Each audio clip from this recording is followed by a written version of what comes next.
flippity flop. What is up, my friends, and welcome back to another video. I want to introduce to you, everyone, a new series of mine called the Intellivision Historian. That's right. It's about time I quit trolling Intellivision videos and take it a little more seriously. I'm a big fan of the Intellivision. That's why I was excited about the Amico, and it's probably not going to come out, or maybe, maybe one day it will. But until then, I'm going to still be talking about Intellivision on my channel as kind of like a small little side little content on my channel, because I love the Intellivision. It was my first introduction to video gaming, and it was one of the pioneer consoles in home gaming before the Nintendo. So today, with today's episode, let me introduce to you the Intellivision Historian. With each episode, we'll review a special game, seeing how it holds up after all these years. The Intellivision featured 2 controllers. Each controller had 4 firing buttons, a multi-directional disc control pad, and a keypad with 9 buttons, which allowed games unique to the system and difficult to emulate for. Most games featured overlays to slide into your controllers. The Intellivision Amico was inspired by this console, and my new series is also inspired by the hopes that someday we'll see a reimagined Intellivision console. So for my first episode of the Intellivision Historian, you're going to be getting a 2-parter. We're going to be talking about 2 games here. One game called Beauty and the Beast. We're going to take a look at the box, the manual, and some gameplay. And this is a game that I played as a child, one of my first platforming games, ever, like way before Super Mario Brothers. Yeah, I'm old. And then we're going to compare it to a similar game as more well known as Donkey Kong. Now, I just recently picked this up about a few weeks ago, and we're going to compare the 2. Let's dig into it. Donkey Kong. This game was published by ColecoVision. Well, it's by Nintendo. I guess there's a 2-parter in this game. It has a Nintendo credit on there, by Nintendo trademark, and then it also has the Coleco badge on there. And what I love about the cartridge, this is something you don't see anymore. Made in the USA. Isn't that something?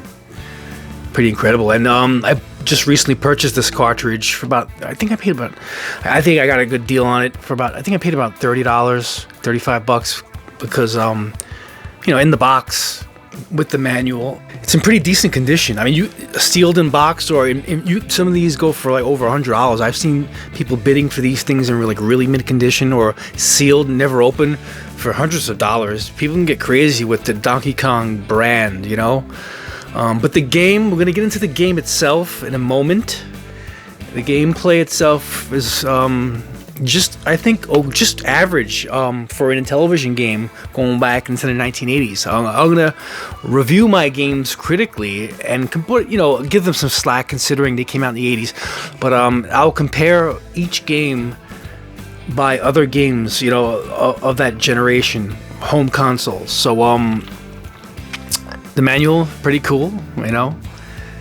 Moving on to Beauty and the Beast. Now, this was a game published by Imagic, and back then Imagic, they had a really good track record of quality games. I'm trying to go for a complete collection of Imagic games. I still got plenty to go. They're very expensive. They're well known for their special foil shiny box, which I'm going to show in a second, but also the manuals were very colorful, high quality ink. This is something you don't see often. You don't see this anymore.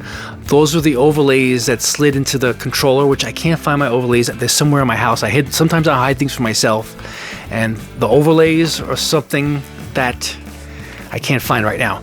But yeah, I wanted to look at that beautiful illustration there.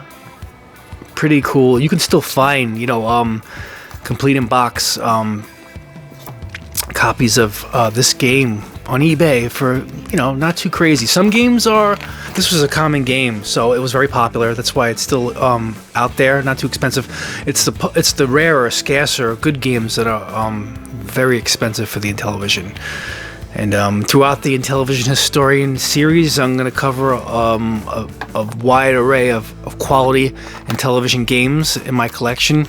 The Intellivision did not have a big collection. There wasn't a big library.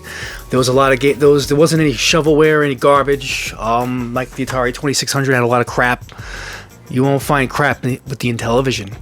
So here we go. This is Donkey Kong, everyone, by Nintendo, a Nintendo product on the Intellivision. So I'm going to be comparing this to Beauty and the Beast. So the first thing I noticed with Donkey Kong, the Intellivision version. Now I never played this on ColecoVision, and I don't know if this was available for the 2600. I'm just judging this as an Intellivision game. I feel like the controls are a little clunky because playing Beauty and the Beast, Beauty and the Beast controls are a lot more responsive, and also what's missing on this port is that second stage of Donkey Kong. So you go right to this stage where you pull them, the little plugs out of the woodwork there, or metal work. And another thing I noticed right here is that no sound effects when you pull that hammer. Beauty and the Beast managed to incorporate some sound effects, some like musical sound effects, which was something that wasn't common back then in the early 80s before the NES, and the Master System for Sega. You started getting games with music. But to find musical games for the Intellivision or the 2600 was a rarity. And so Donkey Kong doesn't have that. I would recommend this to the die-hard Donkey Kong fans if you want like a cool, port, and if you have an Intellivision, obviously. It's a cool game. I'm glad I have it, but this is you can just get these days. Like the NES version is better than this, and also you can get on your Nintendo Switch, the arcade port. So this is like only for the diehards that collect, cardboard and stuff. But since I'm an Intellivision purist, and I wanted this for my collection, and so I'm happy I have Donkey Kong. Move it on to a childhood favorite. And that is Beauty and the Beast. This game, the controls are a lot more responsive than the Donkey Kong game that we just checked out. As you can see, it's very similar, to Donkey Kong. You're gonna climb your way up the ladders, up the windows. You can grab those hearts, and the hearts will give you limited invincibility for a number of seconds. And through that, you can run through anything. Now, there's cats, there's birds, there's little barrels, that he throws at you. And you work your way up to the top. I find this game as a kid to be this was one of the first, platforming games I ever experienced as a kid, and obviously it's a pioneer of platforming. This was the pre-era of Super Mario Brothers. This is before, like BC, a fun game. I guess you can compare this. To Pitfall, Pitfall side-scrolling. This game, you're climbing vertically, and when you make it to the top, the very top of the skyscraper, something really cool happens.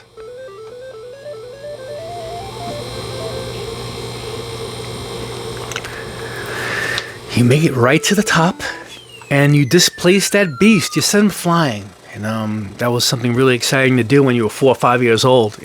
6 years old. There's nothing like it back then. The game starts over.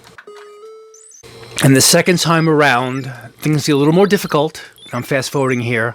I looped the game a second time, and on the third time, I got something I want to show you. But as you're going through the second time, the barrels are speeding up. Things ricochet back at you, and the game speeds up. Now one of my most favorite things I like to do as a kid was, for some reason, I don't know, you guys probably, some of you that are old enough remember doing this, getting to the very top, and instead of you toppling the beast, you dance around up here, and you just decide to jump off the edge there. That's right. You jump over, you gotta be careful, you can inadvertently fall off the sides. And as you see here, I just wanted to show you guys one of the cool things that I thought as a kid was fun to do. Jump off the edge there and land at the bottom and start all over.